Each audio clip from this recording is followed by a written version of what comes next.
English Shorthand Dictation. Ready? Start.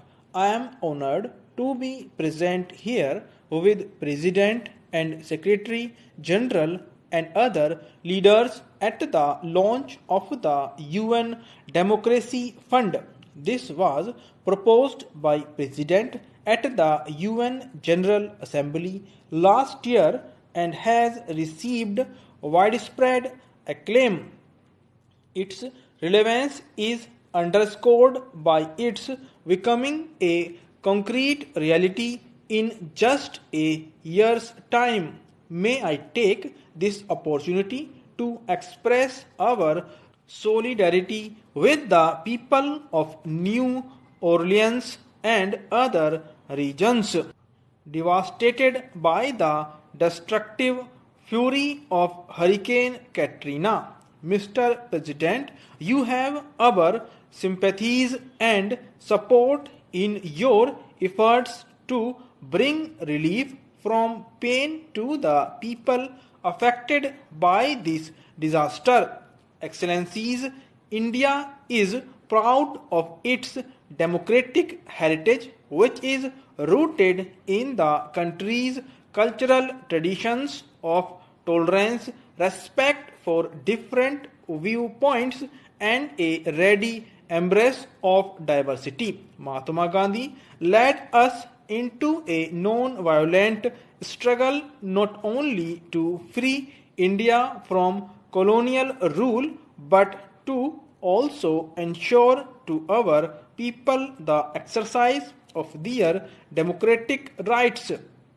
To him, it was clear that the end to colonial rule would mean very little unless the broad masses of the people of India were empowered with democracy. We were also inspired by the ideals of freedom, equality, and justice that were the hallmarks of the great French and American revolutions.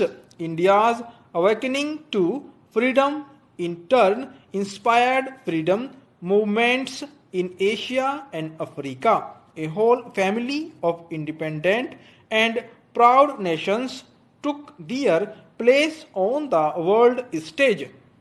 India sympathized with and supported their struggle to become masters of their own destiny. For us, the democratic ideal is a common heritage of mankind. Those fortunate to enjoy its fruits have a responsibility to share its benefits with others. As the world's largest democracy, it is natural that India should have been among the first to welcome and support the concept of a UN Democracy Fund. We believe that democracy based on universal adult suffrage empowers the most humble citizen of our country and give him a sense of dignity. Poverty, illiteracy, or socioeconomic backwardness do not hinder the exercise of democracy. Quite the contrary, our experience of more than 50 years of democratic rule demonstrates how democracy is a most powerful tool to successfully overcome the challenge of development. But most of all, democracy alone gives the assurance that the developmental aspirations of the poorest citizens of our society will be taken into consideration by such programs. I bring the best wishes and felicitations of the people of India to this August Assembly meeting in its historic 60th session. India has a special regard for the United Nations. The ideals of the UN run parallel to our own civilizational ethos. This is the ancient India concept of Vasudeva Kutumbakam, or the whole world is one family. It is this idea of a shared destiny which encouraged this august assembly 5 years ago to adopt the Millennium Development Goals. May I take this opportunity to convey our deep condolences and sympathies to the government and the people of United States on the widespread destruction caused by Hurricane Katrina. At the turn of the century, there was growing recognition that the contemporary challenges of pandemic, diseases, environmental depredation, and terrorism demand a global response. At the same time, there was hope and optimism. The world community welcomed advances in science and technology which made it possible as never before in human history to confront these challenges. We had confidence in mobilizing the collective will and wisdom of nations to herald a new era of peace and prosperity. 5 years later, we find that the international community is generous in setting goals, slow in pursuing them. We must therefore make greater efforts to mobilize the needed resources to meet the Millennium Development Goals. This would be a wise investment for the future.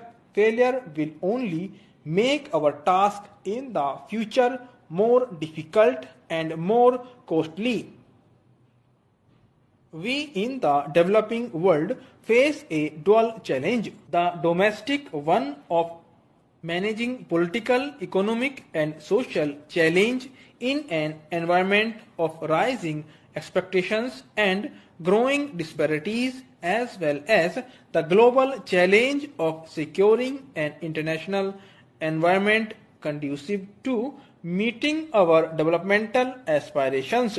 These challenges are interlinked and success or failure will affect us all. We welcome the agreement reached on the draft outcome document to be adopted tomorrow. It is a roadmap for the work ahead to reorient the organization to meet the challenges of the present. India will be a willing participant in this process.